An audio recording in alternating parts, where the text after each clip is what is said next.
on. Thank you. I call this meeting of the Gloucester Community Preservation Committee to order at 6:02 on Tuesday, May 9th. In accordance with state open meeting law, this meeting has been posted as a Zoom meeting, will be recorded by video and audio, and will be conducted by remote participation. If you're calling in on a phone, you can press *9 to request to speak. If you are watching on a computer or device, there's a raise hand button that you can tap or press to request to speak. Please use either of these options to be recognized.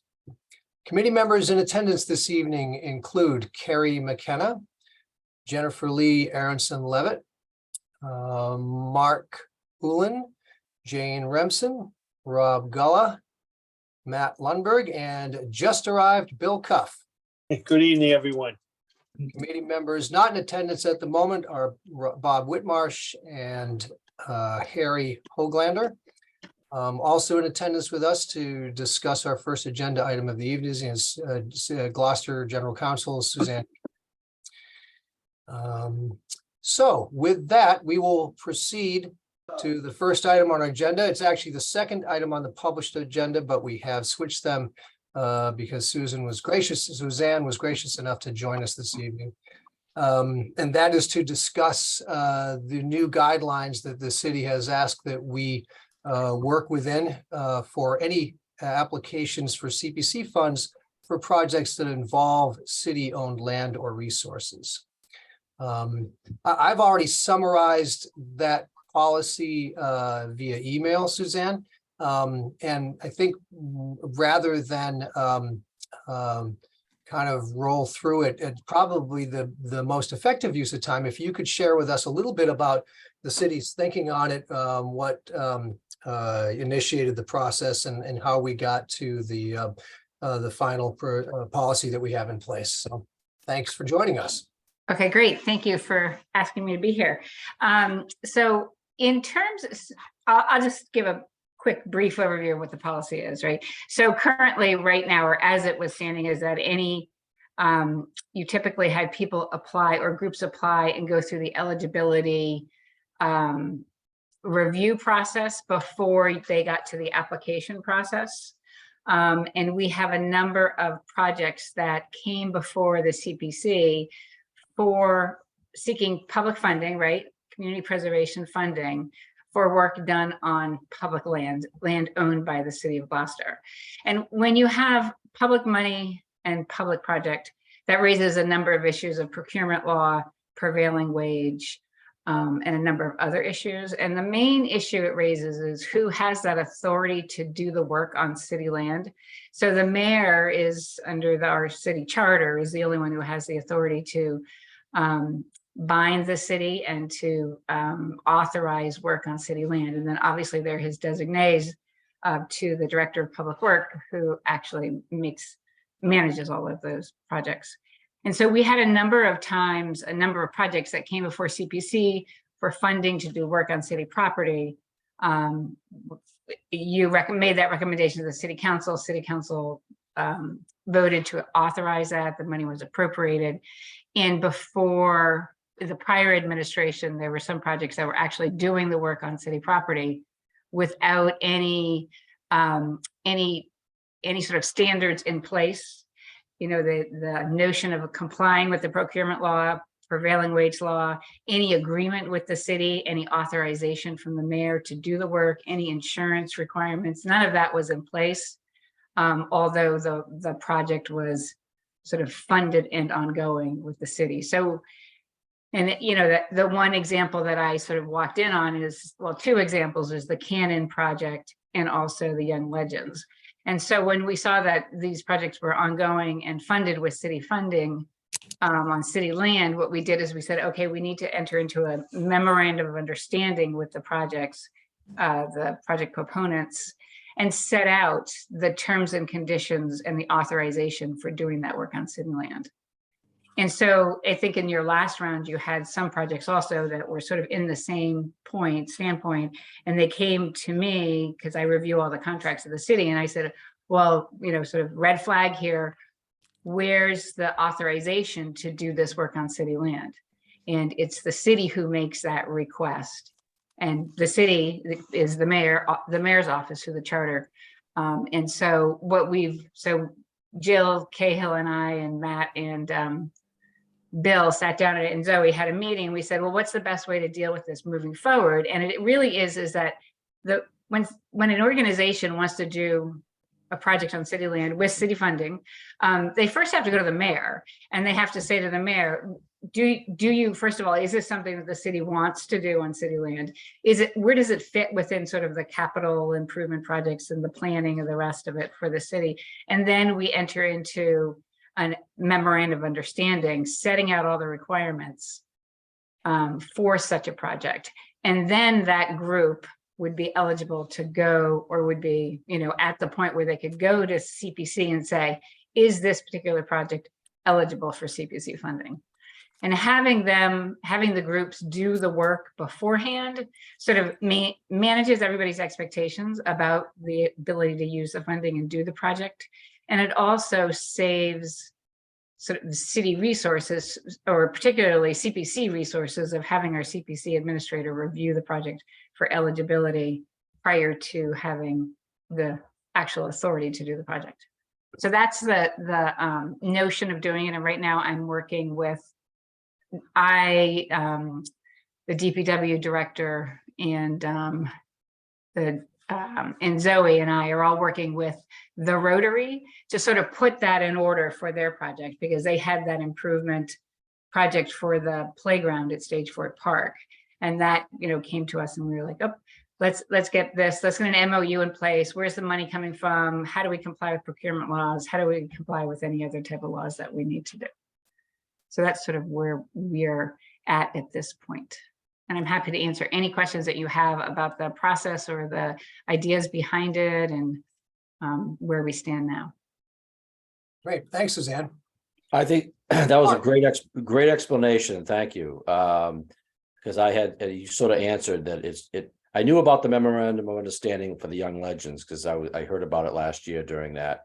And I thought it was more on the side of like the use, and because they had to comply with some use, some use and scheduling things. But your explanation is really just about the procurement and work even if it's has nothing to do with the use. If it's just a one-time fixing up of something, it still has to go through that. Okay, so that kind of explains that. A couple questions, some case examples. Cemetery. So we've always seemed to have, cemetery projects on here. Are they are also going to need that? So the Cemetery Advisory Committee, I think that's a committee of the city of Gloucester, right? So they will still need to do that. And they've been working with Mike Hale all along in terms of the projects that they're doing and the funding that they're seeking. So we will also we'll have an agreement, an MOU, everything in place with them before they go for eligibility.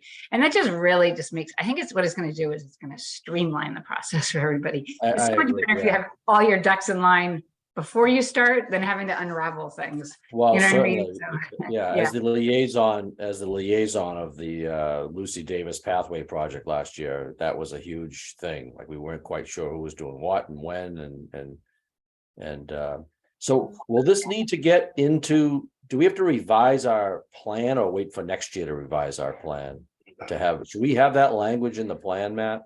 It's not in the plan. We've just added it to the website late last week. And Zoe's working to get it into Neighborly in the eligibility process application. But that's not time critical because we won't be getting any eligibility apps. They're already. I guess last question, is there any significance between the Rotary Club withdrawing their application and this MOU? I can jump in on that a little bit, Mark, as a result of the MOU and trying to get some work done for the first part of the playground, this application that they put in earlier to be eligible was going to be part 2 of the playground. They don't know what part 2 is going to look like. So they So- they just took it off the table then. They took it off the table because Okay. they're working with Mike Hale. And through this process, they did learn that some things that the DPW can do as part of city work, there wouldn't be a cost for them. So they're not really sure what the cost of the project in phase 2 would be. So it'd Got be inappropriate right now to put an application in when they don't really know what phase 2 is going to cost. Excellent, thank you. Thanks, Bill. So can I just confirm what I thought I heard Suzanne say about the cemeteries, because we do have the Bayview Cemetery on our list. So Suzanne, are you saying that the proper things have already been done for the Bayview Cemetery, so we can continue to keep that on our eligible list?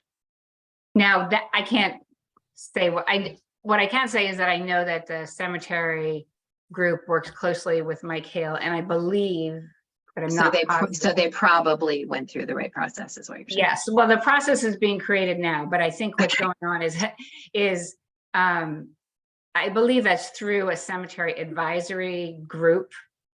So it's a city organization, but I can check on that. I think that's important for us to check on and to make sure that that is all in line. But I believe that's what Mike said, but we'll have to check on that one. I think, I mean, so we're caught in the middle of changing process while we're in the middle of our application cycle. And it does affect a few projects this year. I would, because that's a very simple one, straightforward. It's just the next phase of one that we did last year. I think that we'd like to see, because the new policy says they should have a letter from the mayor's office stating that, yes, that's been approved for CPC funds. We should just get that letter in place before we make decisions in September, but I don't think we need to throw out the application because of the lack of it right now. I would agree. If it came up next year, we'd want that letter before we deemed it eligible. Thanks, Matt. And one of the things to think about too is when you, so some of the groups are advisory groups, right? The boards and commissions are created as advisory groups to the mayor. And when they go out on their own and apply for CPC funding, that's sort of outside of the reason that the group was created. So what they really should, the proper process is, if you're an advisory group, like a cemetery advisory group, Stage 4 Park advisory group, your role would then be to make a recommendation or to the mayor and say, Mayor, we recommend that this project be done and CPC funding be sought for it. And that's sort of, if you think about it in that way, it makes it, you can sort of think, okay, that's why it's appropriate to have that coming from the mayor's office, because that group on its own doesn't have the authority to act on behalf of the city of Gloucester. Last question on the 2022 projects, like the ball field, the drainage, did they need to get something going? The high school boosters? For the Ross, what is it? Well, What is it? Ross Ross drainage, Field. Ross yeah. Field, yeah. Yes, they do. Yep.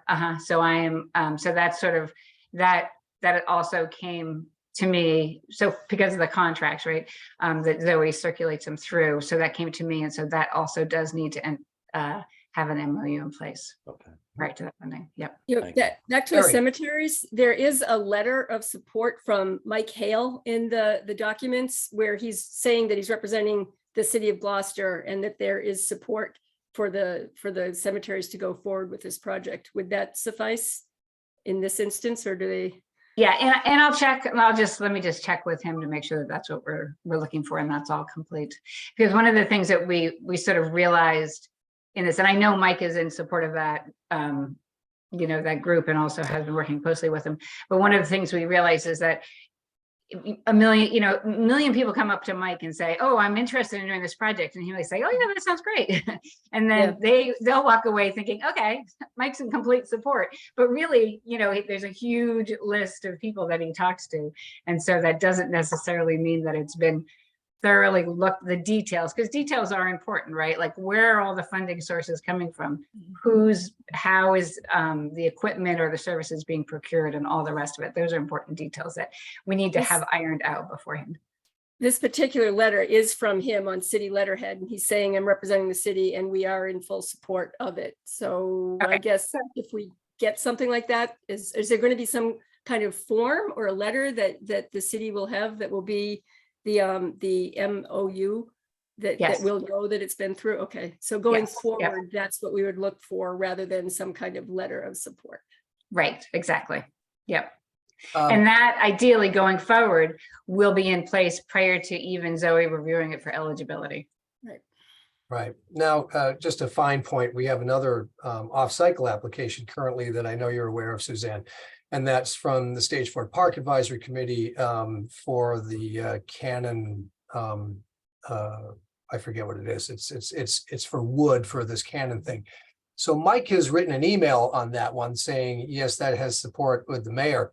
But see, that's brand new in front of us as of 3 days ago. It missed our regular calendar, so they've applied for off-cycle consideration. In my view, we shouldn't even consider that yet because it doesn't have a letter from the mayor or the mayor's office. And I know Mike sent it in an email, but that's not formal enough, I think, if we're going to follow this procedure. And to me, what we should do is say to by the way, we're going to vote on this later tonight. But to me, I think what we should do is just tell the Stage 4 Park Advisory Committee, you've got to get this letter from the mayor's office. And we need to have that on letterhead or to that effect before we can even consider your off-cycle application. Does that sound right? I know it seems kind of a little unfair to the Stage 4 Park Advisory Committee because how is it different from the Cemetery Advisory Committee? The difference is that the Cemetery Advisory Committee, the horse had already left the barn. We already deemed it eligible a month and a half ago. And this one just came in. Does that sound right to you, Suzanne? It does, yes. Okay. Yep.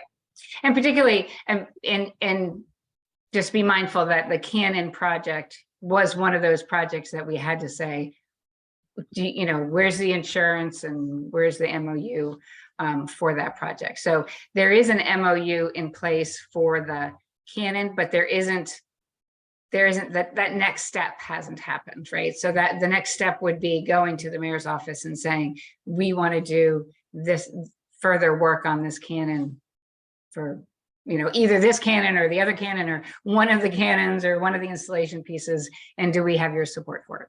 And so that, you're right, that would be it. Thanks. Hey, Bill, you've got your hand up. Is that from before or did you have another question? I have another question, but Suzanne actually answered a lot of questions. I was going to ask her to talk about the role of advisory committees because I found that as enlightening when we met that, hey, they advise the mayor. But I do have a question about another project in front of us, which is the Committee for the Arts in City Hall. And we do have a letter from the mayor, but we really don't have an MOU, I don't believe. And they're requesting $150,000, I believe. So I guess my question is, how do we deal with the city-owned artworks preservation presented to us from the Gloucester Committee for the Arts? And they did include a letter of endorsement from the mayor, but I don't believe they have an MOU. And would they require one? When one would be required? Based on our conversation tonight, I would think so. So Suzanne, that's for you. Yes, so that's my recommendation. Absolutely. And that's, as I said before, they're an advisory organization. Even when the mayor says, yes, I support this project, we want to make sure that it's going to be compliant with all the rules and regulations. So make sure that when they go to procure services, that they're going through the purchasing department, and maybe there are ways to have those services procured through the city that makes it more economical. It's combined with some other service that we already have. So yes, I would certainly advise that with the Committee for the Arts. Right. Good. Thank you. Anything else for Suzanne? Yeah, Suzanne, is this coming from the mayor's office or the state? Or the mayor's office. Yep. Yeah. Yep. Although, I mean, the procurement, so the, Feel there's sorry. some sort of no, go ahead, Suzanne. problem. So I don't know if you're all familiar with the Community Preservation Coalition. I assume you are, right? And they have this great website, and they talk about what laws are, are applicable to certain projects, and they have a nice little chart that says when it's public funding and public property, then these laws apply. When it's public funding and these laws apply. And so it's a chart that the state requires. And so we want to be compliant with that. And then there's just the whole notion of what organization is it? Where does it fit within the policy and the capital improvement planning and all the rest of it? So that piece does come from the mayor's office to say, let's get a process in place. Let's make it, formalize it. Everybody's on the same page. Everybody knows what they have to do. Not, one organization knows and another organization doesn't know. So everybody knows what they have to do. We all make sure we're following the law, and it gets submitted to this committee with everything in line. Okay, thank you. All right.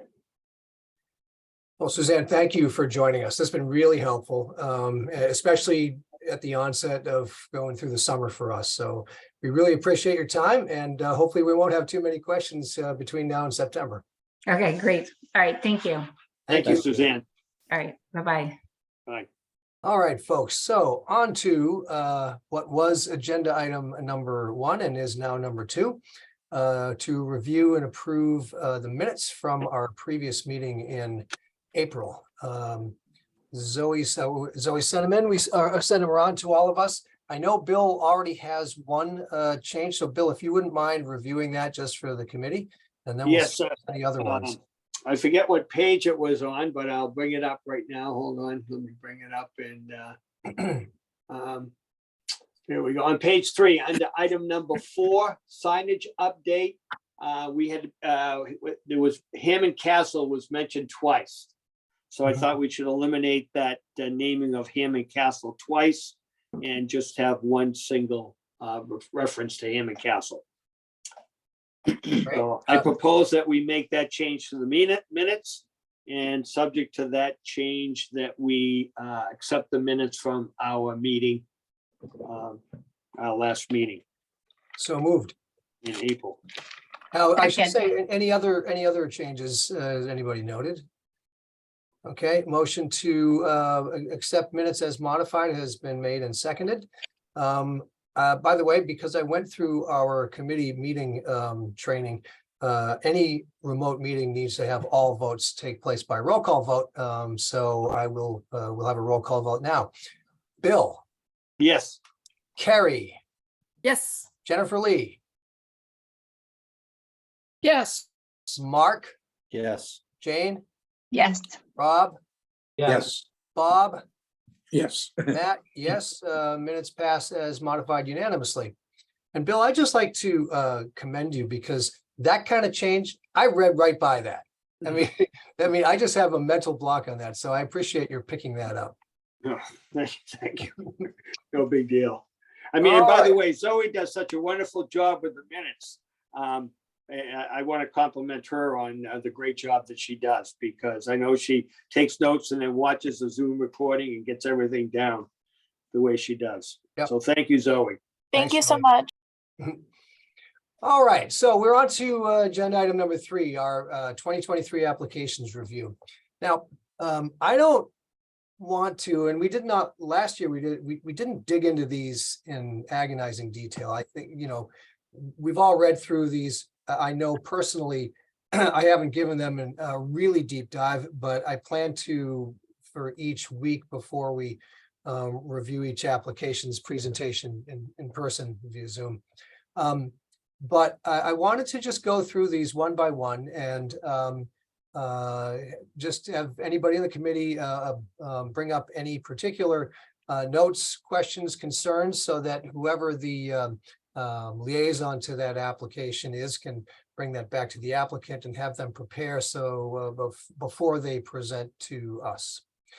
So if that makes sense to everybody, then my next step was to just discuss each of these applications one by one. And I was going to share my screen and put up the list of applications, which is in the list that they appear when you go into Neighborly. So give me 2 seconds and I will share my screen. There we go. And you also, and Matt, compliment you back. The spreadsheet that you put together is very helpful. Well, Yeah. thanks. Yeah. Now, as Carrie has pointed out to me, it may not be entirely accurate. So let's be careful about that. Well, it's a great place to start. I'm sure it'll be fine tuned over the next few months. Yeah. So can you all see it now? Yes. All right. So beginning with 14 Elm Street. By the way, quick question. Can you all still see the spreadsheet? Yes. Okay, Yeah. great. I just wanted to see if you can still see it if I switch off of it. Okay, 14 Elm Street, which is the backside of the Cape Ann Museum. I don't know if you're all familiar with the building, but I walked Elm Street, which I hadn't walked down Elm Street in probably 2 years. But it does have an interesting historic aspect to it. So any thoughts, questions, concerns, issues that Bob's liaison, so if you wanted to bring it up, now's a good time Right. to chat. I've been in touch with Martha and she's aware that I'm the liaison for that and also for the Babson house, building house. Right. So I was just gonna ask Bob, have you set up a site visit for that, for either one of those? I have not, but I'll get in touch with Martha and maybe we can do both at the same time period.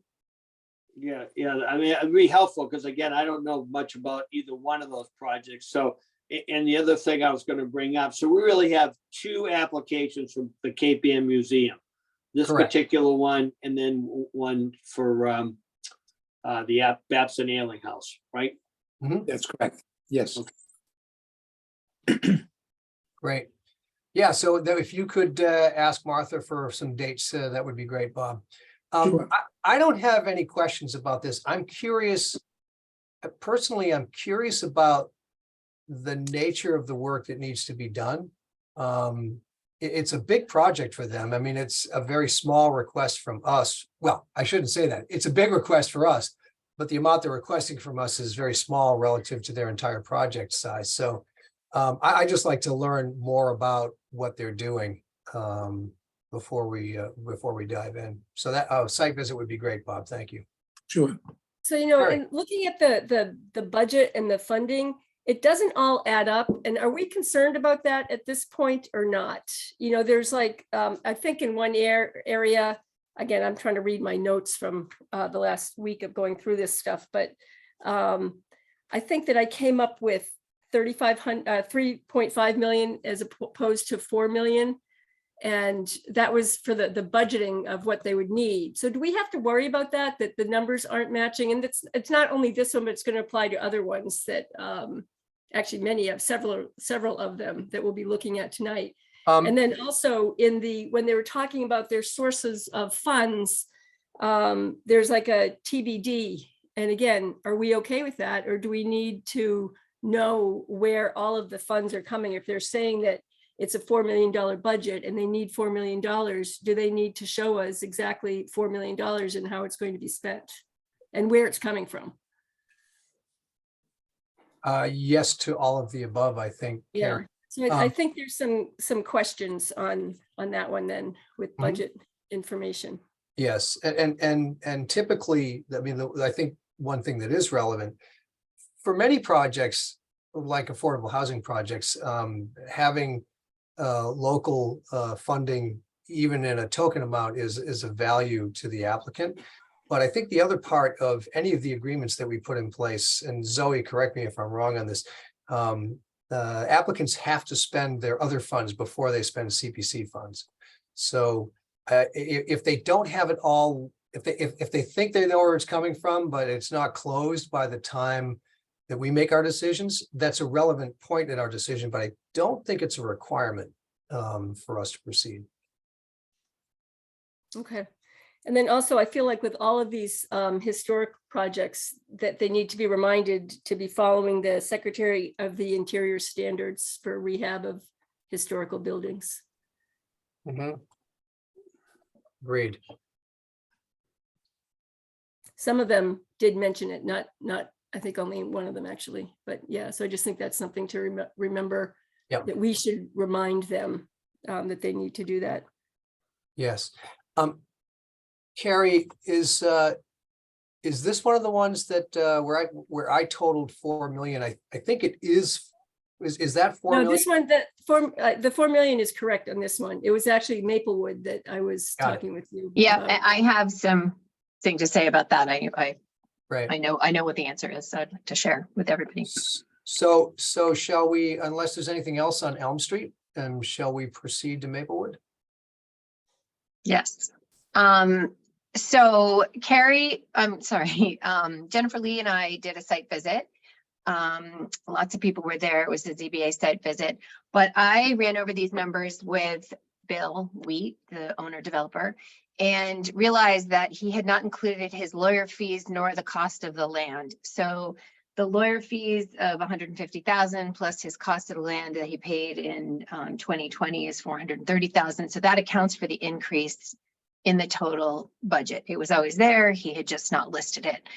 And he's actually only asking for 250,000 of funding, which was the original request when we discussed the Got it. eligibility last I'm- time. I'm going to fix that right now. Yeah. What I did is when I compiled the spreadsheet, I looked at the application and I just looked at the 2 line items in the budget that said, Right, CPF Yes. funds will be used for this work, but it's just a portion of that work. It's not all. of it. right. Okay, sorry about that. No worries. And then with regard to his other funding, Jennifer Lee and I pressed him on that, and he was kind of unclear. He said he had a letter of interest or a letter of intent or so I think it's something we definitely have to look into. I don't know. And if I were he, I wouldn't be worrying about it too much until he gets ZBA approval anyway, Mhm. which wouldn't be until mid-July. In his Excuse me, Jane. documents- in his- Jane, what were you talking about? I wasn't following what you were saying. Could Which you part? repeat? Oh, about his letter or something? You said not to. So he has listed on his application that he has 3,935,000 from North Shore Bank. And then Yes, elsewhere on the application, he says, I have written letters from Cape Ann Savings Bank and North Shore Bank stating they have interest in financing this project. And correct. when we brought it up verbally with him, I was not able to get, despite my pointed questions, a clear answer on, I don't know if Jennifer Lee feels differently if she heard something else, but I No. yeah, we couldn't, I don't think he actually understood quite.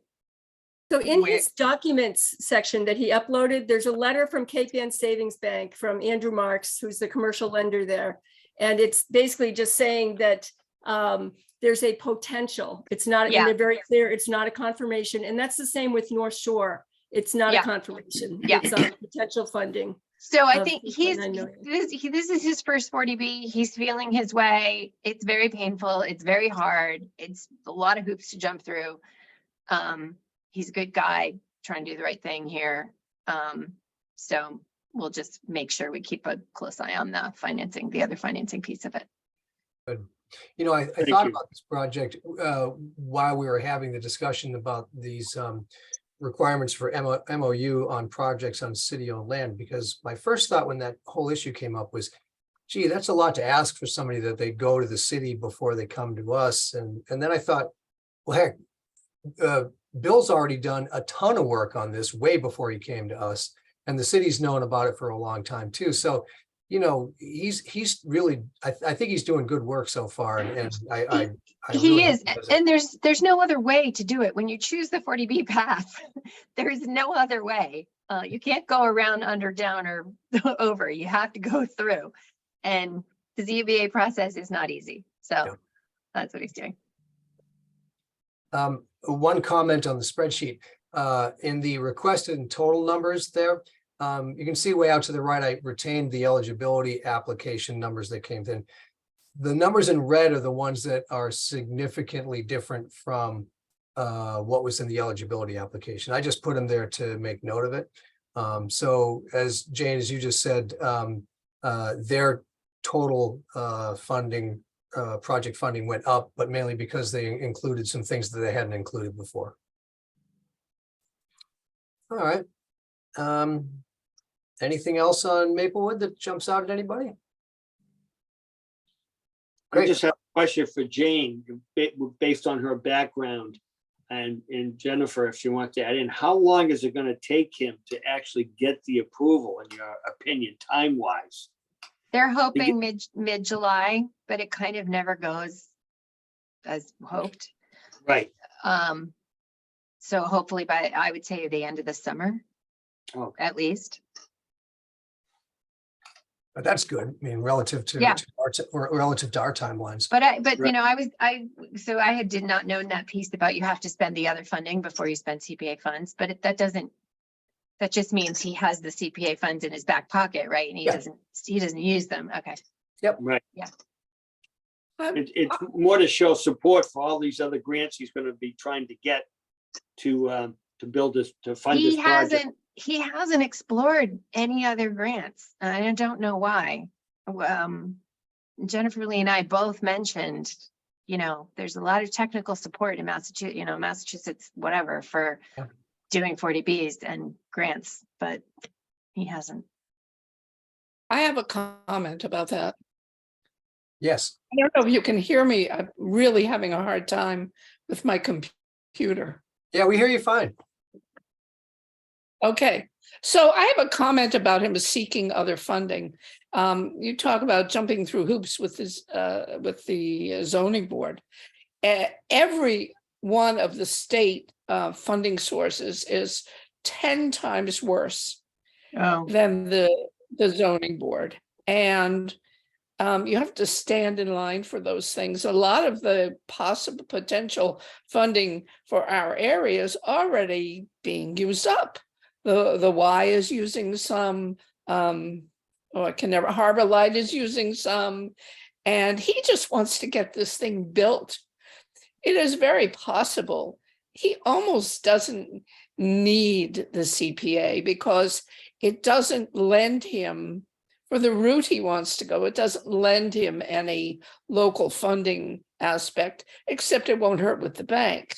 I just think that if we can give him leeway, I think it's important to do it, to show that it is possible for an independent contractor to get something built, and that it isn't only through the state funding sources. Yeah. You That's see a what I'm great saying? point. Yeah, and also those other organizations you mentioned are professionals at getting grant funding. And this poor guy is Exactly. just on his own with, Joel Favaza, so who charges an arm and a leg. Yeah. So the one thing that jumped out at me just when I was reading the project summary, he mentioned how he was going to have 8 affordable units that would be at 60% of area mean income.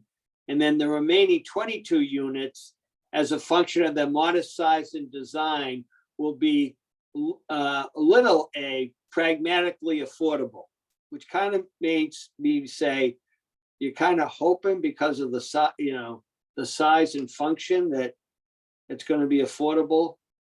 That's his intent. That's his intent, but Yep. in reality, when this thing is built, is it going to be 8 affordable housing and another 22 that's going to be going as market rate? Well, they will be market rate. I think what he's saying is that since it's inexpensive construction and not particularly desirable area, that, maybe they'll be cheaper than other studio / 1-bedroom rentals elsewhere in the city. Like he can, he'll price them more cheaply. Yeah. Okay. Right. And that his intention is to do that. Yes, his intention is to do that. Yeah, he's not looking to make a killing. Mm-mm. He needs to cover his costs, expenses, and make something, but he could do that and keep it still reasonable. He could put in storage units. He says everyone keeps telling him to just do storage units and we walk away and forget about the ZBA and turn it into a cash cow. And he really believes that this is what is best for Gloucester. Great. Thank you. Thank you. All right. Unless there's anything else, moving on to the 67 Middle Street Affordable Housing Project from the YMCA.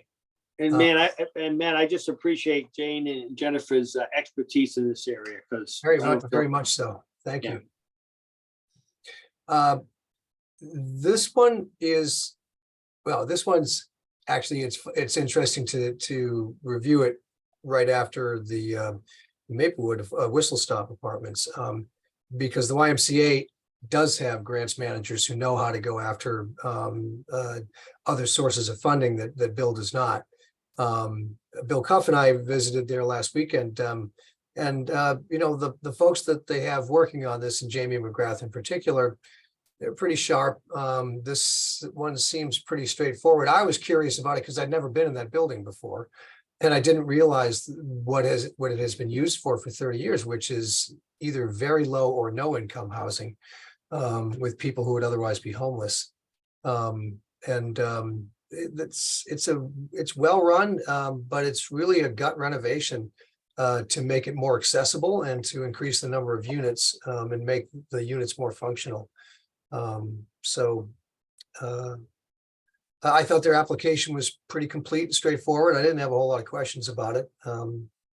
Anybody else? Bill, any comments as the liaison? No, I thought it was a great site visit because we got a chance to see what they're gonna do and how this housing affects people in our community who, as we met one gentleman, we toured his apartment, and right now they don't have their own bathrooms. They don't have you know, a kitchen area. Everything is shared from a bathroom and a shower perspective and a kitchen perspective. And this gentleman, as he said, I'd either be sleeping in my car, if it wasn't for this particular building, he'd be sleeping in his car or Stage Ford Park. And he's someone who was born and raised here in Gloucester, who's just been, because of circumstances, is not able to find housing. So, Any questions or comments? Quick one, Matt, when there's two categories listed, just housing Yeah. and historic. Right. Does that mean that work has to be done to the Secretary of State standards? Or is that, And I- I would think he needs to choose one or the other. And I Well, would suggest he choose the housing, not the historic, because of the parameters around historic. Does but the is the historic building mean- historic though? Is this, I think he's in the historic district. He right? is, Yes. he is. So that's separate from us. Like we don't Right. have to oversee that. He'd be overseen from them from a historic perspective. So for our needs, he does have to choose one or the other. Isn't that correct, Matt? He doesn't have to. No. If an applicant does choose two categories, they need to qualify with all the rules for both the categories. So that's true. It's a higher hurdle for them to cross, but they can still do it. I don't think it benefits him at all. It does give us some flexibility because we could decide to say, okay, if we're giving them $200,000, we'll allocate 100 to housing and 100 to historic. But that's a fine point. The applicant doesn't care. So I think we'll probably say to him, hey, unless you object, we're gonna put you in the housing category and you can handle your historic issues with the Historic District Commission. Okey-doke. But do we have to decide that yet? Not yet. I think before we finalize the application, we should talk with them and say that's what we would recommend that they do. Otherwise, they've got to provide more documentation to us that says they're qualifying with they're qualifying with historic. So yeah, we should probably talk to them sooner rather than later. I'll reach out to them, Matt. Great. All right.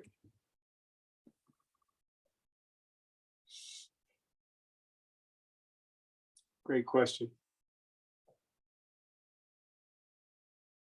Okay.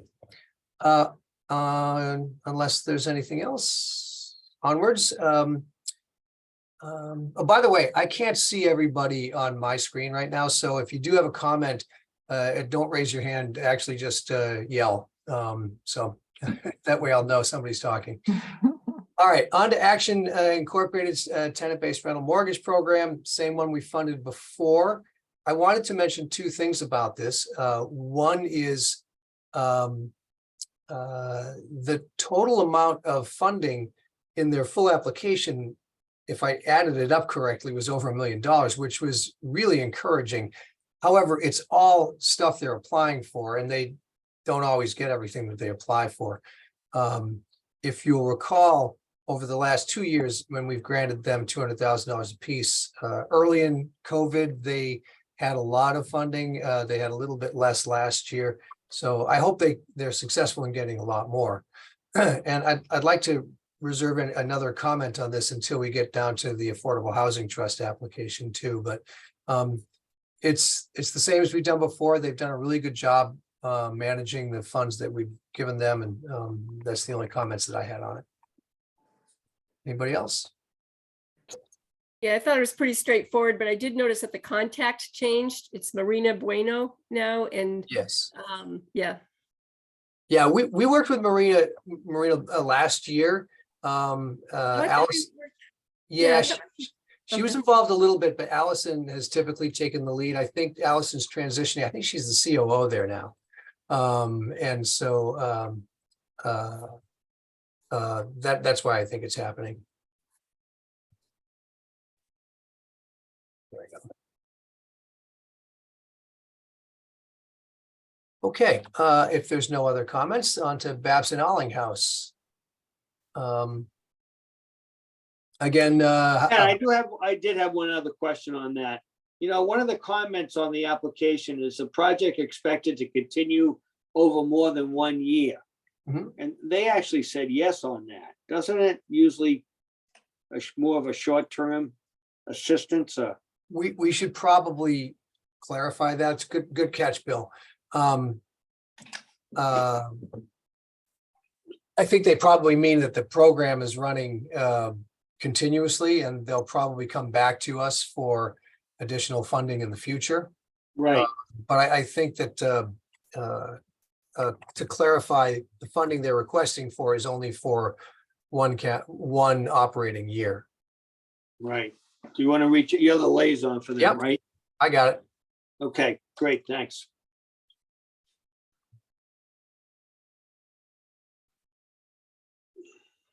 Okay. All right, Babson Allinghouse. So Bob, you're going to talk to Martha about getting a site visit for this as well. Yes. So, and for me, the site visit's kind of everything on this. This is basically more of the same, right? This is a project we funded 2 years ago that requires more money to complete the work that they had spec'd then. It's not for additional work, is it? Go look. I think it's because they didn't have enough money to do the work. The work is much more expensive than they thought. I guess there's more damage that they have to correct too. Mhm. They mentioned that their costs from COVID, there was higher costs than they expected. They mentioned that somewhere in the application. Yep. But I thought that the privy work, isn't that new? What is it again? Not sure. That Yes, it they're is. doing work on the privy and they wanted to do some excavating around there. And I think that's new. Yep. Yeah.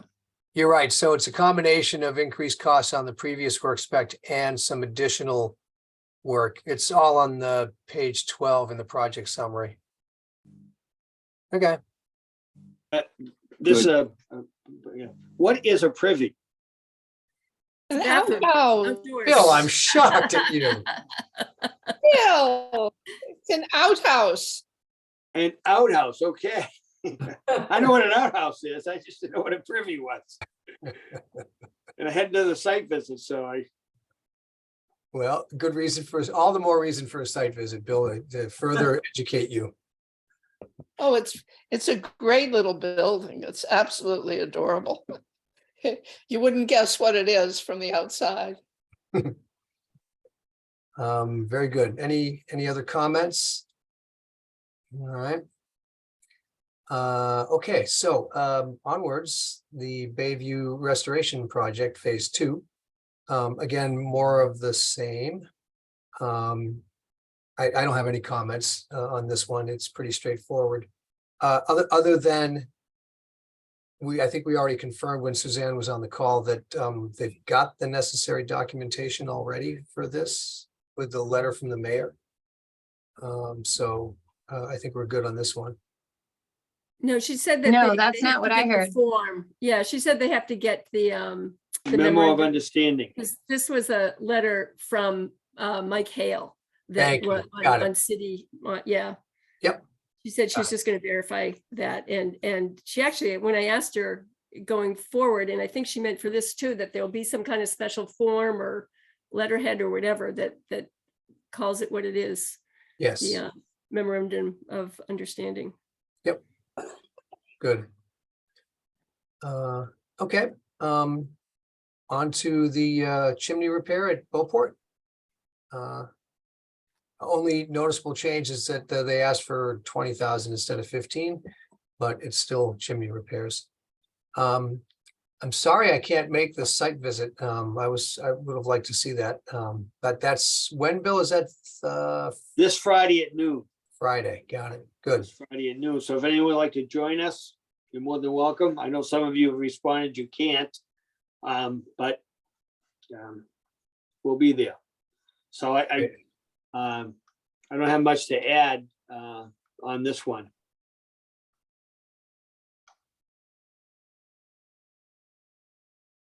Very good. Then we'll move on. Okay, city-owned artworks preservation. This to me, nothing's changed from the amount standpoint, but it's all coming from us. And to me, this is the last remaining one that we really need to clarify carefully with the mayor's office. It's a lot of money, and I think for me, there's two things going on with this new policy. One is when it's a private entity proposing to do work on city-owned land. That's one thing. And by the way, she mentioned the CP Coalition. The note we got back from them said that in general, most towns say if it's going to be work on city-owned land, it should be the city doing the work, not a private contractor that's general contracted by a private organization like Young Legends did. But it's not to say you can't do it. It's just it opens another can of worms. To me, that's one item is to make sure that that's managed by, but the other one is for these committees that advise the mayor to make sure that they've actually got the mayor's support. And because they may be passionate about their project, but they're not weighing it and its relative priority to ones that are coming from other advisory committees. So this one, I'd like to make sure that the mayor's office confirms in the detail, and I'm the liaison on that, so I'm going to work on that one over the next month or two to make sure that everything's clear before they make their presentation to us. So this So- one does have a letter from the mayor in their documentations, and It it's the does. mayor And- saying. and that I he's brought that up supporting to this. And I brought that up to Suzanne when she was on the phone, and she said that they still would have to go back and get a memo of understanding.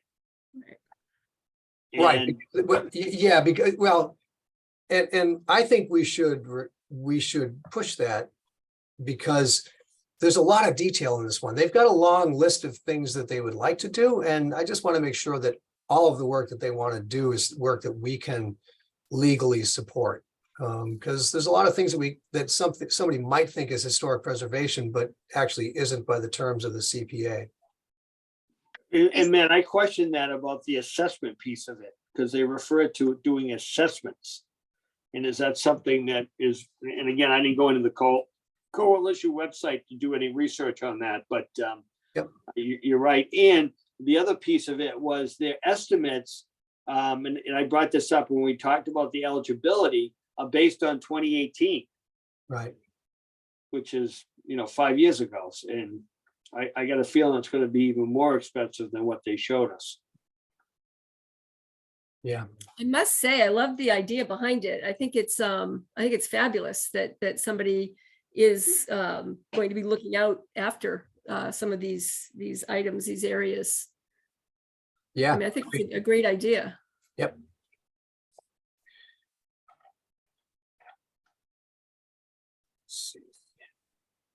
Okey doke.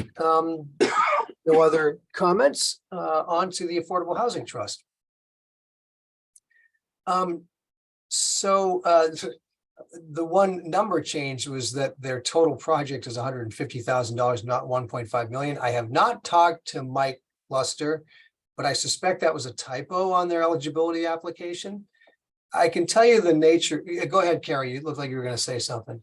Well, I was gonna say that I read through their 5-year strategic plan there. And it looks like the city was awarded 1.5 million in ARPA funds for affordable housing. So I don't know if it was all given to them or if they think they're going to get, I mean, it was just, is it a coincidence? Was it a typo? I don't know, but 1.5 No. is listed in there as money from ARPA for the city. Interesting. Okay. The city was awarded a lot more than 1.5 million, and they were awarded, I believe, the 1.5, if not 1 million. Well, what I read, actually, it was last night that I was reading this one, was 1.5 ARPA funding from the city. So I don't know if that's all the city awarded in ARPA funding or. No, the city got like 28 million in ARPA funds. Is that, Not for am affordable I wrong housing, about that? but No, not in for total, affordable housing. No, in Right, total, but- which is, No, yeah, this was geared towards affordable housing, the 1.5 that I was reading on last night. Yeah. So. So I'm I assuming have that's what that is. I have a copy of a news release from November 22nd of 22 that said the city to invest 1.5 million of COVID funds to address affordable housing, and that an investment of 1.5 million of COVID local fiscal recovery funds would be given to the Gloucester's Affordable Housing Trust in the city's continued commitment to addressing the affordable housing shortage. So this was a news release that came out of the mayor's office from Pam Toby in November of last year. so, I mean, much of this discussion is somewhat, it's, to me, it's not that relevant to the decision we're gonna have to make. The decision we're gonna have to make is the Affordable Housing Trust is asking for us to give them $100,000. Which means you got to back up and say, what is the Affordable Housing Trust? What's their charter? How do they operate? Affordable housing trusts in the state of Massachusetts are a legal structure that is designed to take in funds and then deploy them into affordable housing projects. And generally speaking, and this is a gray line, it's not black and white. Housing authorities like the GHA take care of existing housing operations. Affordable housing trusts are typically oriented more towards creation of new housing. The problem housing trusts always have is they don't have money. They've got to find sources of funds.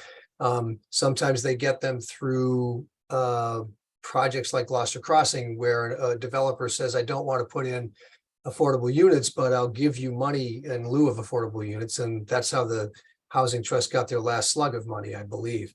But many towns and cities across Massachusetts do regular grants from their CPA funds to housing trusts, and therefore let the housing trust make decisions on what they're going to do. So I think that's really the crux of this application is, do we want to help fund the Affordable Housing Trust and enable the people who are on that board to do the work that they do? Carrie, you look like you had a question. Yeah, I guess I'm confused by why we would do this. And is it because then that takes affordable housing off of us? So does that mean we would not be, our 10% would affordable housing each year would be satisfied by giving them 10% of whatever the fundings are, and then we don't do any? That's one question. And then the second was, what about something like Action Inc? You know, would they be taking over what we typically give to Action Inc? Would they now be basically giving them money that we had given to the housing, to the trust? And I'm not sure that it makes sense, but I think I'm not sure I fully understand it, I guess, is the bottom line. It seems a bit redundant, and it seems like we might be funding the same organizations. Is that true? I think it's possible. In fact, it has been true in the past. The Housing Trust and the CPC both gave money to the Middle Street YMCA project a few years ago. Loris? So if we had given them, if this was put in place a few years ago, would we still have given money to the YMCA? Probably not. I mean, we might have given it to the Housing Trust and let them manage how much goes to the YMCA. It also listed that in 2022, they gave, the city gave them 3% of the short-term rental fees. And is that something that's going to be consistent? And where did that money go? Did they spend that? And what did they spend it on? Yeah, good questions to pass along to them in preparation for our presentation from them. I don't know the answer to that. Hey, Carrie, I have some notes, because I think did we have Mike Lester come on to a meeting a while ago, back at the end of the year, Matt? But I think that was about $50,000 that came through the short-term rental. It was. 50,828, I think. So where did that go? What, like, how did they spend that? I'm confused. We haven't granted anything to the AHT since we've been on. Correct. Right, No, but no, no. I'm just saying, I'm Last wondering, year, I thought we did. We did No, we not. didn't give them any money. DHT, Oh, that's right. I'm They- just, they- I don't understand who they're funding, so that's why I was curious, that 50,000 that they just got last year, where did that go? Like, who did they fund with that? I don't know. Who'd they get that Yeah. money? Oh, they got that money from, right. And Um, also their W-9, if you click on their W-9, it's the cemeteries letter. So Mike must have asked somebody, what does he do as a city organization? And they said, oh, just copy this, and he just uploaded it. So that needs to be changed. I don't know why he uploaded anything. He did ask, he did ask me about that. And I said, we don't need a W-9 because you're part of the city. So. I So don't- what the cemetery did, what they do is they upload just a letter saying that they're a city organization advisory, they don't need one. But so Mike took that and uploaded that, but it says cemetery advisory. So yeah, either take it down or modify it. Carrie, could you do me a favor? You just Yes. rattled off like 3 or 4 questions. Would you mind shooting me an email, and I will make sure that we get to Mike with that. A site visit doesn't make much sense here, but maybe a meeting between us would be helpful. Yeah. I've told, I did have a conversation with him prior to the application, and I said, look, the crux of the decision we're going to make is basically we are ceding responsibility for identifying housing grants to you. And I think for the committee, for our committee to be comfortable with that, we need to know what your plan is. And Mark, I think what you're remembering is that they did approach us last year and we said, well, you don't even have a plan yet. So and they had a lot of new members. Get a plan written so that we have some basis for deciding, and then we'll proceed. The other question I have, in addition to the ones that you laid out, is when the AHT does make funding decisions, are they recommendations that the mayor and the city council need to approve, or do they have the authority to just make them? I'd like to know that part of the process as well. So if you could shoot me, yeah. So, yeah, I think maybe a meeting between us before their presentation so that they can put a finer point on some of these things and then be ready for us to ask them a lot of questions. Okay. Yes, I agree with all the questions. Those are my questions also. Great. And by the way, any of us, of course, can attend a meeting. If we just have a few questions in lieu of a site visit. Good, I'll set it up. I'd like to know when that meeting is. Yep. I will copy the committee when it's set up. All Thank right. you. If nothing else, onwards. Hammond Castle.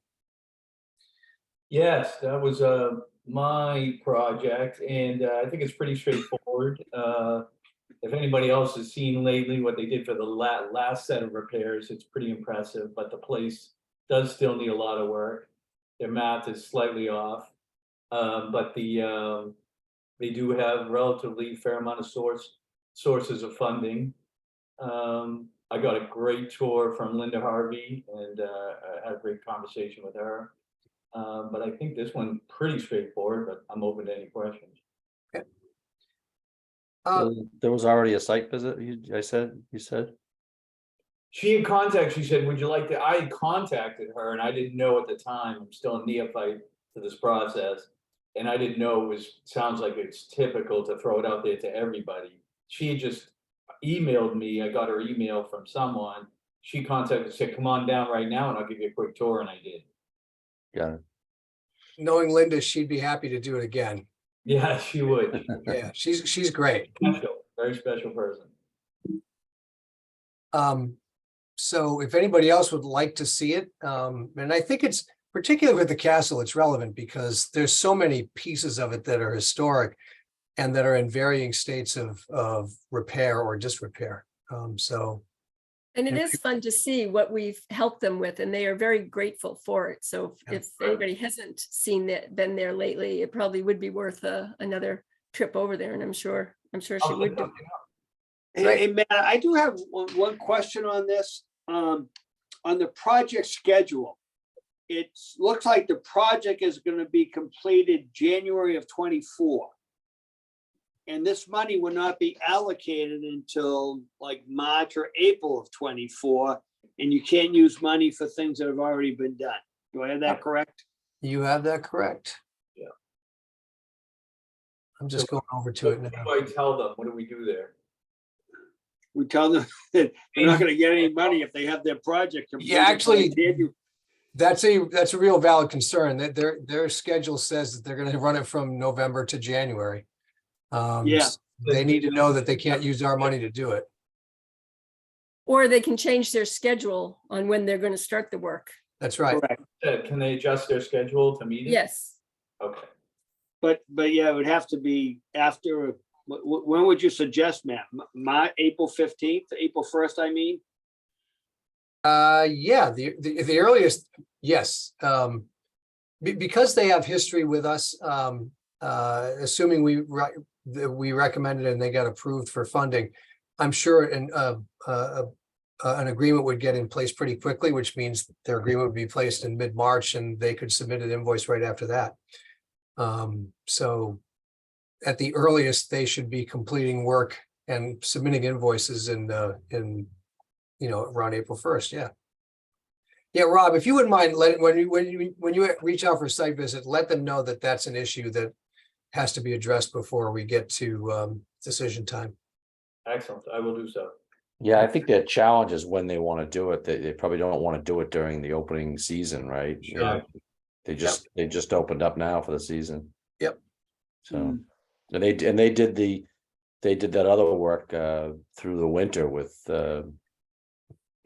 with tarps and tents and everything, Right. So I have only one concern with this. The museum has done great work and been a great steward of public funds that we've provided to them. But we've provided them a lot over the last 5 years. Relative to even fixing the Arches? whistle stop number, we still have requests that are more than our total funds that will be available. So that's my only concern with this one is that is when we have to make hard decisions, will we be able to fund the amount that they've requested? It's a big number. It is. Okey doke. Onwards, Manship. I didn't ask them to set up a site visit. Bill and I went out there last year. The project is pretty identical. I think it would be a good idea if people want to go out to see it. Mainly, not just to see it, but also to hear them speak to what they have in mind. We learned a lot, and I think they refined what they were planning to do when we visited them last year. So if there's more than 1 or 2 people who would like to make a site visit, I'm happy to set it up. I wouldn't mind. Yeah, and I didn't go last do. year, and I wouldn't mind going if I can make the date. If you can't, you can't. Got it. Will do. Yeah, I find it very helpful because I didn't really understand Manship at all. Until Right. I went. Yeah, I mean, until we went last year, yeah, Yes, correct. agreed. Okay. Let's see. Onwards from Manship then. That gets us to the Sargent House. I think that's pretty straightforward. Bill and I went to see them. They're painting the entrance facade. It's the last facade of the building that's they've been working on for the last few years. One thing that I think is important to note, yes, they have received funding from us before, but they've also paid for painting as they can. So they painted 2 sides of the house in 2019, and they paid for that. And then they also paid, they painted the fence last year with their own funds. That was a fence that we had funded years ago. So I feel like they do not come to us all that, they come to us when there's a real need. And this was a case, Bob, where they were going to paint it this spring, but when they realized that they couldn't get the funds, they put it off till next spring. Right? I've Yeah. got no questions. It is very straightforward and yeah, I love modest proposals. Yeah. Okay. So good. Okay, Saunders House. Yeah, I think this one is fairly straightforward. They did a conservation assessment with Lynn Spencer's organization a while back, and this was one of the steps that they had targeted, which is reinforcing the first floor for various improvements. And I'm happy to schedule a site visit. Great. I have a question, this one, Matt, in, I don't know, one of the reports that I was reading, when I was reading through it, it was an asbestos report, which I don't know enough about, but it did say that it should be removed before they can do any restoration in the report. So is that something that we have to get involved with, or we have to point out, or we have to talk about, or does that just not involve us? I would think you should stay away from it, being in the construction field and architecture. I don't think you need to, I wouldn't get into those weeds. It's something they should do, but they should know they have to do it. So it isn't in a report that they've submitted to us? That they have some, or that they're looking. Yes, yeah, no, it was a report that, yes, there is asbestos that should be removed before restoration can be done. Okay, So then we as far as just- project work, then I would just say I would take, that's okay. But I wouldn't dictate anything. I would just say, yeah, we understand you gotta remove it and vote on it as you see fit after that. Is the abatement cost rolled up in the project summary, though? The budget? Is that in there? No, it's it's only 3 line items for the first floor, basically, structural stuff. I mean, If it's a they prerequisite, haven't put the whole budget for the whole project. They've only done it for this phase, which is the first floor reinforcement. I wouldn't be overly obsessed about it, but they should know what they need to do. They have good people Yeah. doing this project, though. They're not dumb or anything. I have a question about site visits, though, as a newbie. I think Matt had said a while ago that he prefers weekends, but I know that, for example, for the Sawyer Library, or am I wrong, Matt? Because, you know, some employees aren't going to want to do a site visit on weekends. They'd rather do it during the week. Yeah, no, whatever's convenient. And Okay, if I said that, I misled. okay. You know, we can never all make these, so it should be when what's convenient for the applicant. As long as liaison can make it, then anybody else that can make it, great. And I And just, Jane, if I could throw in, one of the things I tried to do is, I asked the committee that for feedback early on, and they said Fridays at noontime. Noontime is a good time. And so I try to schedule them on Fridays at noontime for people. that's the one day I can't go. Yeah. Yeah, also, are the site meetings public meetings? You mean, Or are they just for public- us? as according to public meeting law? Yeah. No, they're informational. There's no, So they're not notified, or we Yeah, don't worry about no. quorums or any of that stuff? nope, we're not worried about any of that. And can other people join if they're Yes. interested? Yep. If they're not on the committee? Yes, Great, thank you. sure. All right. The only question I have on this one, Jane, and we'll get to it in application, but maybe in advance would be great too, a presentation. I'd love to know if we expect any more projects coming down the pike from the Saunders House, because this is number 3, I think, right? We did the mural restorations, we did the HVAC last year, and then we've got this one coming. I wouldn't be surprised because their conservation assessment was big. Okay. So, and they're doing this all in stages, but I will find out. Okay. Great, thanks. And how does that answer impact what we decide, or doesn't it? It's just the decisions we have to make on how to allocate scarce resources. It's a fair question. Is the fact that we gave somebody money frequently in the past, does that disqualify them in the future? No, it does not. But what if there's somebody who's coming to the first time? Is there a relative strength in that? I can't answer that question. I don't think it should, but I think different members may have a different opinion on that. So Okay. I think it's relevant, but I don't know how relevant it is. So sorry. And so has Saunders House had previous funding? Yes, Last 3 years. Okay, Yeah. Wait. of a similar amount? Yeah, so last year was the HVAC system, which I'm just going over to that. That was 125 last year. And previous year was the mural restoration, which was less. Again, always 50%. They always raise half of through their own money. So that's it. I don't know if there was previous ones before that. May have been, but I can't remember. Okay. Great. Okay. So that concludes looking at the 2023 applications. We'll talk about them a little bit more when we get to our summer meeting schedule.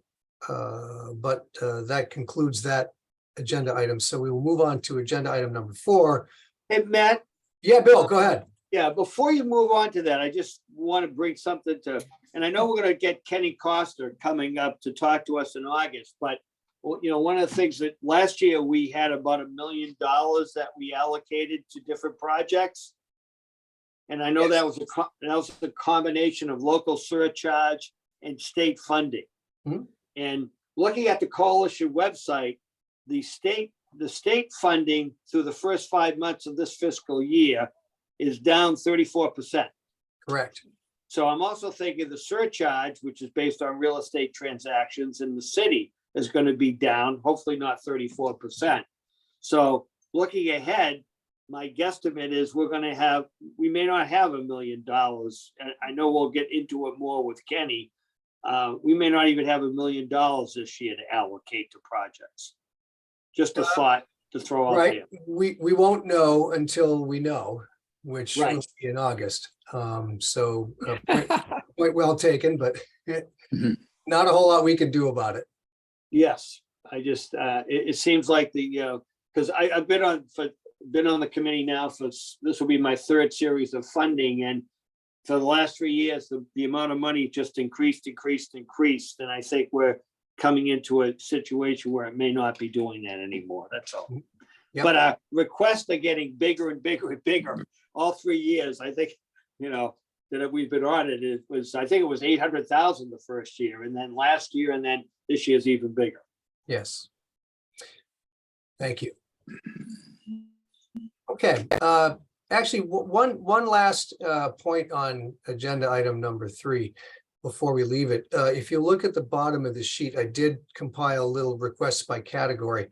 And with the withdrawn applications all coming from recreation and open space, we now have a situation where our 13 applications are all split between historic and housing, and coincidentally, it's about the same amount of money to each one.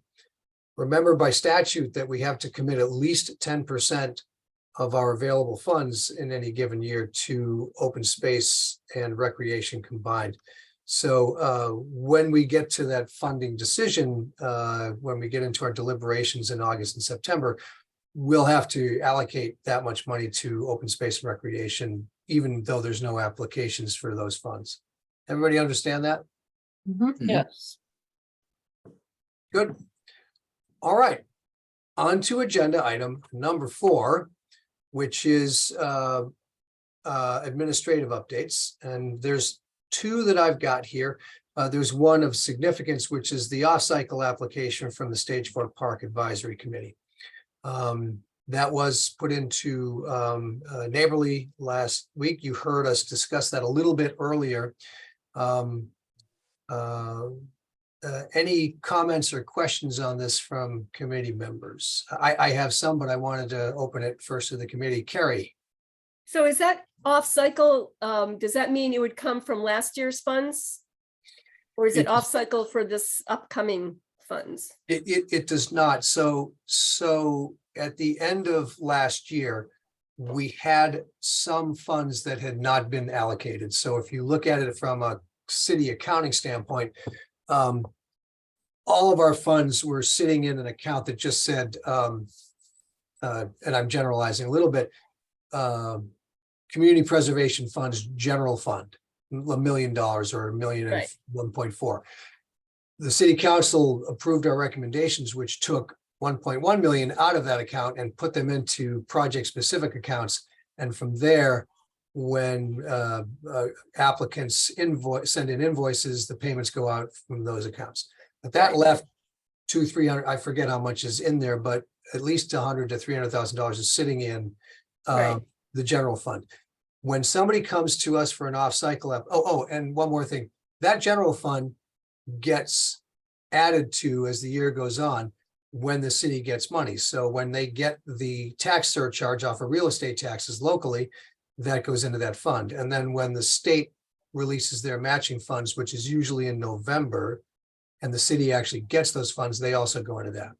So the balance in that has already gone up since last year. If somebody comes to us with an off-cycle application, we can consider that if we have money in that general fund. And the process is that we consider it. If we decide to accept it, we vote on it. If we vote on it, that becomes a recommendation to the mayor and to the city council. And it's called off-cycle because normally we do that for 15 projects at a time. We make an exception and submit an off-cycle application, which means it's got to go through the same process. It's got to go to budget and finance from the city council. Then it got to go to the full council for approval vote. And then Zoe needs to get to the applicant and get an agreement in place for them to do it. As a general rule, off-cycle applications have been reserved for quote unquote emergency purposes. The 2 in my experience, one was for Action Incorporated when they ran out of money in early COVID because there was so much more of a demand for their services on their tenant-based rental program. And the other one was for the Hammond Museum when they did the clerestory window and found out that it was in way worse shape in the middle of winter and they would have damaged a lot more if they didn't fix it right away. So that's the background on off-cycle. Yeah. Right, no, so I understood that, but it's not as simple as these would be funds that were left over from last year. This is actually, those funds are now going to become part of 2023 funding once we get all that money in. So it's not as simple as saying it's an off cycle from last year versus it's an off cycle for this year. Yeah, and off-cycle is really not attached to any particular year. Right, If, okay, if we have that was my funds, question, so Yeah. yeah, thank you, yep. Got it. Right. Mark? Matt, so I had read David Benjamin's name on the application, not David Dow. Yeah, sorry, that was a leftover from the last one. David Benjamin's is on it. So he's the applicant in this case. They worked together. I know last year they Yep. did, but They're both on the Stage Fork Park Advisory Committee. okay. Yeah, and this is the candidate. So I'm not sure if this was a piece of the last year's project or not. I don't think it was, because last year Lucy Davis, they added on like the plaque and some stuff up by the cannons, remember, but I don't specifically remember cannon woodwork, the wood base for the cannons or anything. So This just feels like something, and it obviously wasn't part of the one that they withdrew either. That is Yeah, correct. I Right. feel like, I felt like it was something new. Yeah, I don't know if they forgot about it and they're just, trying to get it covered now. Feels like, yeah, it feels like I mean, they must have known that these things were they've been restoring these cannons for years. It just feels like they want to just capture this one and not the big Yeah. one. And I don't know what happened to the big one, the $1 million one that went south on them, but I don't know what. Well, when presented with the requirement, Bill might be able to speak to this even more than I. When presented with the requirement for a memorandum of understanding and defining who's going to be project manager and what its relative approval was. And I think the fact that the city didn't know a whole lot about that project, they just decided to pack up. Just walk away from it. Yeah, it was interesting because I think it would have been a challenge. There were a lot of unique projects in it that weren't. It wasn't one project. It was like 4, if I remember. Yeah. So, well, that makes me projectless because both of my projects turn light gray on the spreadsheet. No, we'd be happy to change that. But if this becomes something, I can certainly take it. And Well, if somebody needs help with something- Let's proceed with the discussion on this off-cycle application, and then we'll decide Okay, who gets So- it.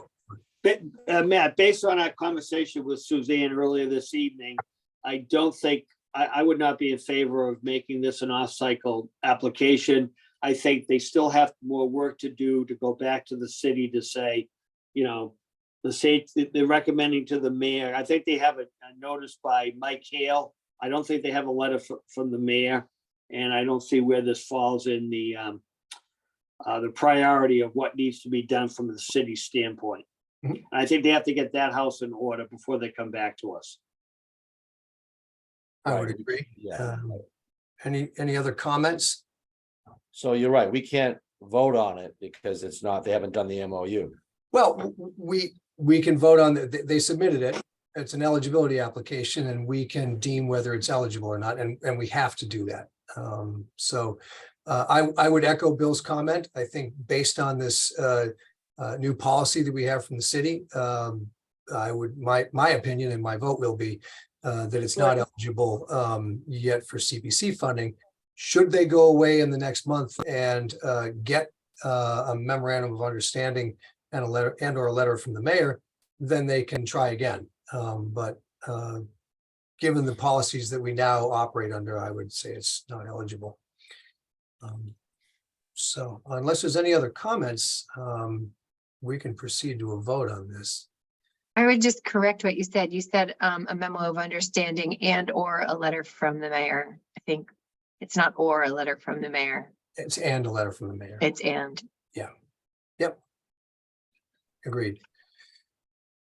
All right, unless there's any other comments. All right, so I'm going to be careful about the wording of this. I move that we vote on whether the Stage Fort Park Cannon off-cycle, I'm going to start over again. I move that the off-cycle Stage Fort Park Cannon project be voted as eligible for funding under the Community Preservation Act in the historic category As an off-cycle application, Matt, as an off-cycle application. so we have to second that. Yes, we do. Okay, I'll second that motion. Motion has been made and seconded. Any other comments before we proceed to vote? Hearing none. Carrie, No, Mark, No, Jane, No, Bill, No, Bob, Yes, Jennifer Lee, No, Rob, No, Matt, no. The eligibility application has been denied. That was 7 against and 1 for. Zoe, you've got that for minutes. All right, So, Zoe, if you wouldn't mind, contacting David Benjamin, and letting him know that, actually, do you feel, are you okay doing that? We can do it if you don't. Okay, just let him know that, we rejected his eligibility application because he's got to get a letter and a memorandum of understanding from the mayor's office, not just an email from, Mike Hale. Okay, I'll let him know. Thank you. Thank you, Zoe. All right. Now, the other admin update that I had to mention was we have 2 completed projects since our last meeting. The Camp Spindrift project, which had been actually completed a long time ago. We were just waiting for their final report, which is in. We do not need to vote on this because they completed their project and they used all of the granted funds, which means that the city, i.e. Zoe and Kenny, have everything they need to close the project. It becomes an inactive, completed project, and we are done managing it. So that's that. The other one is the Magnolia Library window project, which we just approved over the winter. They actually got their agreement signed in March and got the windows done already. And the vendor paid, so that project's going to be closed out. I'm kind of not surprised given the way Kylie Davis is. She's a bundle of energy. So that's the one that got done. Am I correct about this, Zoe? Yep, Good. totally correct. So that's the first of our 2022 applications that is actually completed. And sometime between now and the next meeting, we'll update the active projects list that lists all of our active projects from prior years and remove those 2 from it. So that's more of an FYI than anything we need to vote on. Are there any other administrative updates that anybody has to bring forward? All right. Hearing none, then we are on to our final item of the evening. I'm going to stop sharing my screen since I think who knows, I might put it back up again, but so we're on the last item, which is to schedule our summer meetings and summer schedule. I sent out that email over the weekend. Excuse me, I'm just getting my screen back in order. There we go. With and I put together a straw man initial schedule for the summer. And as I said in the email, we're not going to be able to get dates that fit everybody's schedule. Somebody's always missing somewhere along the line. So ideally, we get the one that we get the most people to the meeting for. I can tell you right now that there's already one date that's bad for me, and I'm going to schedule it because it's bad for both Bill and I, which is the second one on Tuesday, 6/27. So I guess I wanted to throw out dates that work. You know what? I am gonna share my screen again. Sorry about that. These are all Tuesdays, right, Matt?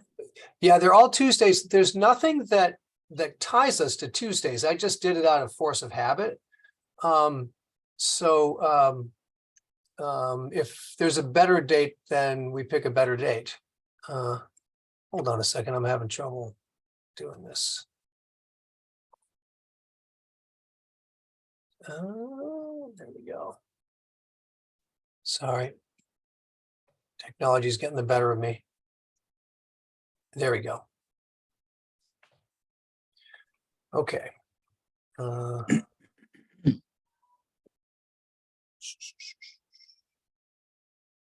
There we are. All right, I'm just gonna throw dates up here.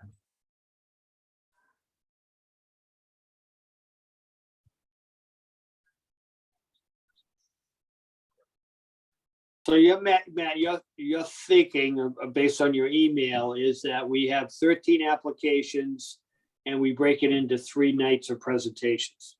Right. And so the 2 defining things on that schedule are yes, take 3 nights to do those presentations. And the second limiter is to make our vote on what to recommend to the city council at our September meeting. Right. So that's the 2 things that were kind of governing my thinking on this. So let's, and I actually, sorry, one more thing. To do that, we kind of have to meet every 3 weeks instead of every 4 weeks. But Tuesdays are not like cast in stone. So if there's a better date that fits, and like I said, I've already got one, is the 27th. So let's start with Tuesday, September 6th, or excuse me, June 6th for our next meeting. Does that work for everybody? Can you see my calendar right now? I just switched to that. Yes. Mhm. Okay, great. I'm gonna, We know everything that you're doing. now. yeah, I know. I'm sorry. I didn't mean to share so much, but here's what I wanted to do. There we go. Month. I just wanted to get dates. Yeah, So, I will be traveling on the 6th, whether I can get on or not, but like you said, we're not gonna make every meeting. I mean, I do like keeping it on a Tuesday just because I've kind of allocated that to CPC nights for the most part, but Yep. Okay, so Bill can't make the 6th. Anybody else on the 6th? 6th going once, 6th going twice. All right, we'll meet on the 6th. We'll be missing Bill. All right. Oops, sorry, didn't mean to do that yet. All right, so 6th is good. The next one was the 27th, which would be 3 weeks later. The 27th is bad for both Bill and I. So if we can go a day earlier or a day later, if that works for people. how about the 20th as an alternative, 2 weeks later? We could do the 20th. I think that's the Is 3rd. that the day after Memorial Day? No, the 20th No. of June. Oh, sorry. Yeah, we're 20th in of June. June. Yeah. No, Father's Day is the 18th and Juneteenth is the 19th. So the 20th is an option. The Juneteenth is a holiday. Yeah. How do people feel about the 20th? I'm okay with it. I mean, these meetings are not super heavy lifting, but we do have to do some prep work before each one. And, you know, since we're gonna have 13, which is 4, 4, and 5, we'll make sure that we schedule one of the 4s for that week, so we don't have to do as much prep. Okay, that sounds good. Yeah, All right, no, so I was kind of reading through them and thinking how long some of them might take, and some of them are going to be easy, like paint. Yep. Mason repairs, and others are going to be a little bit more complicated. So right. if we can, I don't know if you want to take them in order, maybe take them as how you see them playing out, but it doesn't really matter. Yeah, last year we allowed went to applicants and said, okay, we're doing presentations on one of 3 nights. First come, first serve. Let us know what night you want to do it. And the mix ended up being okay. Right. Yeah, I remember that. Yeah, I mean, that does run the risk of we could get 4 really long ones on one Right. night. Well, I think people kept to it pretty well. There wasn't anybody that ran super long. So I think we'll do the same thing. Okay, so we're in for 6:20. And next up is the 3rd night of presentations, which this would allow us to give us 4 weeks before that one. We don't have to wait that long, but that puts us, we got 4th of July. Let me just see. So 7/18. I'm actually not here on the 18th. Oops, sorry. I'm How about on the 11th?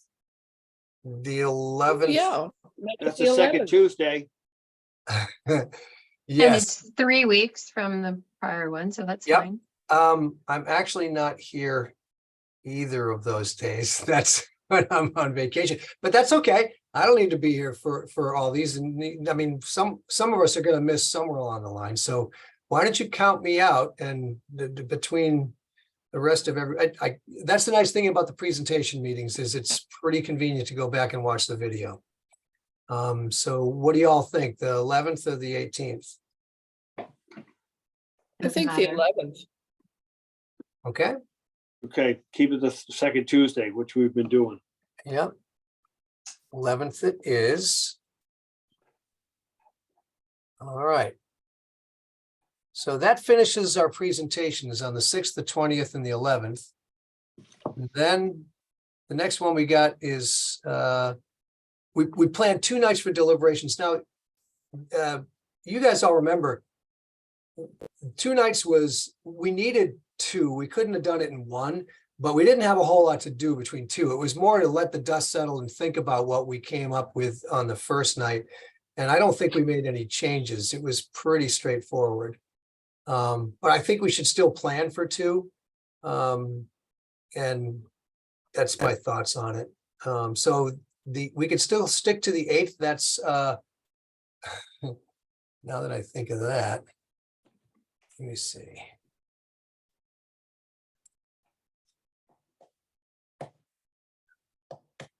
Wait a minute. August.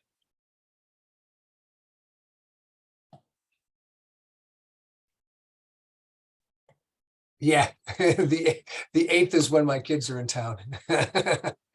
So I personally would vote for, Let's go the previous week. yeah, that's what I would vote for. The How does first, that work for everybody? That would be August 1st. Good. Okay. Great. So that goes to August 1st. And at Hey, that, yeah, go ahead. just one thought, the Kenny Costa meeting. Yes. Do we have him locked in for a date or no? We do not. So one of my first emails after this is to say, hey, Kenny, we'd like you to be there on August 1st. Who knows? He may be on vacation. So this is subject to some change because he's the key point for that meeting. Mm-hmm. He may also say he won't be ready by August 1st. I seem to remember last year that there was, actually he will be. No, the thing was, the numbers change week to week with him because he's just going off current balances. Okay, so that means then we've got one more night of deliberations, which 4 weeks out is the 29th, but that could be anything else as well. Why don't we go the 22nd? Is that okay with people? And so, yeah, I'm good either way on the 22nd or the 29th. The I think 22nd. the 22nd is better. 22nd it is. Okay, and that gives us 4 weeks from them until our final vote. Now, nothing to say we can't move that final vote up either. I can't be there on the 19th, September 19th. Then how about the 12th? I definitely cannot be there on the 12th. I'd like to see if we can all be there for the votes meeting. How about so the previous week is Labor Day week. Somebody might want to take an extra day after Labor Day. How about the 11th or the 18th? Those are the Mondays. I Or the can do the 18th. Yeah, Can or do the the Wednesdays. So 18th. I could do the 18th, yep. Okay. Terry, can you do the? Yes, I 18th? can. Yes, yep. Thank you. Joke. So that says September 18th. That would be Monday. Okay, so there's what we got. Tuesday, the 6th, 2 weeks later on the 20th, 3 weeks later on July 11. Friday, the 15th of September. Bill, you're going to be missing one of those, right? I think you're missing the first one. Yeah, the first one. Yeah, and I'm going to miss the third one on the 11th. Yeah. And then we've got the Kenny Costa meeting on the 1st, deliberations night 2 on the 22nd, and then finally Monday, the 18th for our recommendations. Yeah. Sounds good. Okay, I will send a note to Kenny right away, and as soon as I get him locked in, I'll let everybody know. And if we need to change that date, we can run that around via email. Okay. Oh, and also either Zoe or I will send out the applicant emails to say we're ready to schedule you for a presentation to the committee and Q&A, and take your pick of these dates and first come, first serve. Good. I think Okay, that good. does it. Yeah. I think so. Okey doke. So, anybody got anything else? If not, then I move that we adjourn this meeting of the Community Preservation Committee. I'll second it. Well, a motion to adjourn has been made and seconded. Roll call vote, since I've been told I got a roll call vote on this stuff. Bill, Yes. Carrie, Yes. Jennifer Lee, Yes. Mark, Yes. Jane, Yes. Rob, Yes. Bob, Yes. Matt. Motion to adjourn is unanimous. Everybody, thank you very much, and we will see you on June 6th. Already. Thanks, Happy Matt, for Memorial Day, great job everybody. sharing.